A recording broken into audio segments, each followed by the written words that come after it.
Hello everyone, welcome to this month's Gosho study where we'll be doing the New Year's Gosho. Now take a look at all the delicious looking steamed buns that are incised with what looks like the Chinese character 10 or 10, which is where the Chinese title of the Gosho 十字真饼书 is based on. Now it is done this way so that the buns can be more easily divided into smaller portions for eating. How thoughtful, isn't it? Now the year Gosho is written around 1281 to a disciple known as wife of Ichikawa no Hyo, otherwise known as wife of Omosho. Now she is also the elder sister of Nanjo Tokimitsu, one of Daishonin's leading disciple. The English translation of the Gosho is done using 3 paragraphs, which are also the 3 learning points of the Gosho. Now shout out to Dr. Burton Watson and the Gosho Translation Committee. Great job done, team, for capturing the essence correctly for English readers worldwide. But if you could also read the Chinese or Japanese version, I would urge you to read them too for complete appreciation. So what we are doing this month is paragraph 1, and my record shows that we did paragraph 3 back in 2011 and 2015 in January too. So you may want to grab those copies of CL. Now let's dive right into the Gosho's background. Now in around late 1277 to early 1278, a young lady, daughter of wife of Omoshu and niece of Nanjo Tokimitsu, wrote a series of letters to the Daishonin. Now she had been ill for a long time, and when her condition suddenly worsened, she immediately wrote to the Daishonin expressing her serene state of mind as she faces her own death. Now her words, imbued with strong faith and deep convictions in the Daishonin's teaching, deeply moved the Daishonin. Her convictions must have also invigorated the faith of all those around her. Now indeed, faith is not to be measured by years, but by one's state of conviction. So who is to say that young people cannot possess deep faith and strong sense of purpose? Now it is for this reason the 3 presidents of the Soka Gakkai deeply cherish youth. In the New Human Revolution, quoting Toda Sensei, Ikeda Sensei wrote, "Youth, just one of you stand. A second, and then a third will definitely follow. Once 100,000 patriots gather in this way, then clearer than light, it will be possible to bring happiness to the suffering masses. So youth, never belittle yourself." Now back to the Gosho's background. This is also the period of Asahara persecution, and both families are forced by the authorities into severe financial hardships. Now the passing of such a fine child certainly caused both families added agony. Now sensing the Omoshu and Tokimitsu families' deep sense of loss, the Daishonin wrote many letters to the families and continued to watch over them. I have included some references for your own reading. Now the Daishonin's letters and their own Buddhist practice must have been both families' sole source of warmth in the dark winter of their lives. Now resolving to live up to their mentors' expectations of them, both families subsequently forged ahead strongly from grief. Now despite their financial hardships, they continued to send the Daishonin's offering to the best of their abilities. So shortly after her child's passing, and deeply inspired by her child's strong faith, the Lady of Omushu renewed her determination to live a life of purpose and exerted her utmost to support propagation activities. Now in the new year of 1281, she made the Daishonin and his disciples 100 steamed rice cakes and also offered a basket of fruit. Now in his reply to her, the Daishonin wholeheartedly praises her sincerity and vibrant resolve. And this brings us to part 1 of the Gosho passage that we are studying this month, which reads, "I have received 100 slabs of steamed rice cake and a basket of fruit." Now at this point, I want you all to pause the video and ponder for a while. What's the purpose of studying just this passage?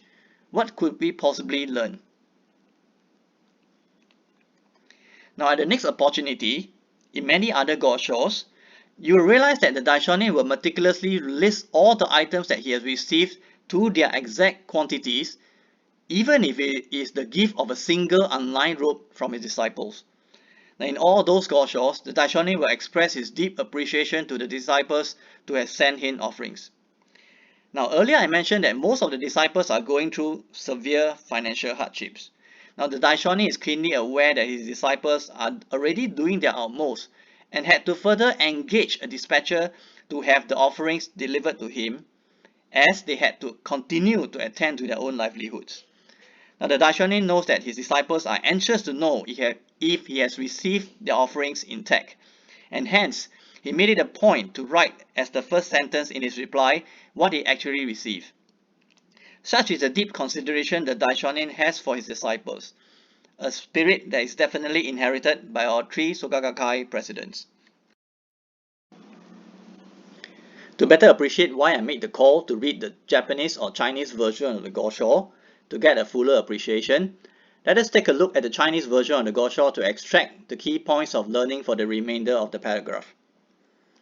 Now, seeing the repetitive use of the character 使, it will certainly be the key point of focus. Now, the English translation has it at beginning or start, but I would like to add an additional concept called renewal. You also find that in Sensei's guidance later. 重奉 is translated as celebrates, but I like to add the concept of conviction, which is deeply connected to the renewal mentioned earlier. 渐, which is translated as gradual, I like to add the concept of consistency or continuous efforts. And finally, 得育胜, translated as accumulate virtue, which I like to add the concept called life purpose, and 仁义尊, which is translated as beloved, on which I like to add no regrets. And together, they meant a purposeful life with no regrets. Now let me read the rest of the passage in English. New Year's Day marks the first month, the beginning of the year, and the start of spring. A person who celebrates this day will accumulate virtue and be loved by all, just as the moon becomes full gradually, moving from west to east, and as the sun shines more brightly, traveling from east to west.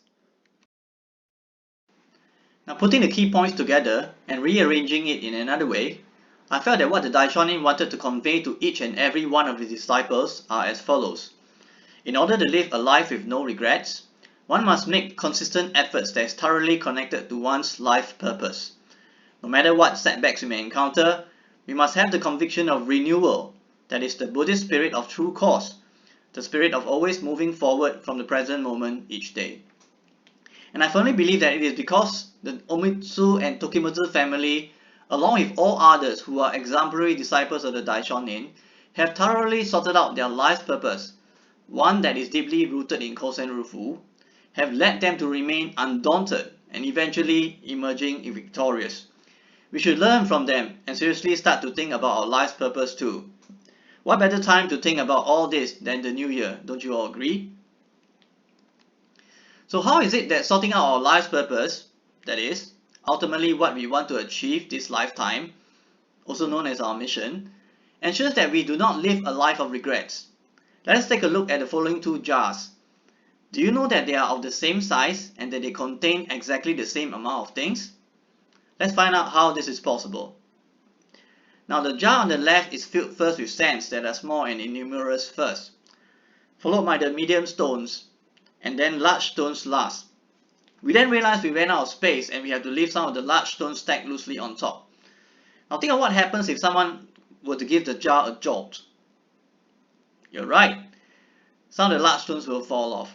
Now what if these large stones represent the most important things of our life? No way, right? We can't let the more important things of our lives be at the mercy of small things. Now let's take a look at the jar on the right. The largest stones goes in first, followed by the medium stones. And by the time we get to the sand, we find that abundant spaces still remain on top. Why is it so? You are right, because the sand seeps into the empty spaces in between the large and medium stones. Wow, what difference a change in orientation can make. Now the key message here is we are not asking you to give up everything or anything. So children who love to play, listen up. It means that you can have all the play that you want if you take care of your health and your studies first. And then you can even have more to use in whichever way you want. For the rest of us, I'd like to turn your attention to the Chinese word 使命, which stands for mission. Now first, 命, which represents what our life is about. Or more directly, for whom, for what do we live? What are our ways that we can contribute for oneself and others? Yes, in our own unique way. Kosen definitely has a place for all of us. Next, the word 使, which simply means how do we go about living our lives? When we got all that sorted out, what then remains is the need to have abundant hope and courage to live it all out, to lead a life without regrets. With this, I'd like to conclude this month's Gosho sharing with Sensei's guidance on moving towards victory through daily renewal. Ikeda Sensei says, the golden sun rises on a new year, the days unfolding with vibrant freshness, one after another. Renew yourself each day and do so day after day. Let there be daily renewal. These words from the Confucian classic, The Great Learning, were cherished by founding Soka Gakkai president Saburo Makiguchi.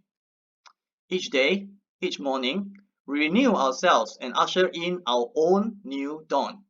Many people are filled with fresh resolve at the beginning of a new year. If you brought the previous year to a happy, successful close, determined to achieve even more in the year ahead.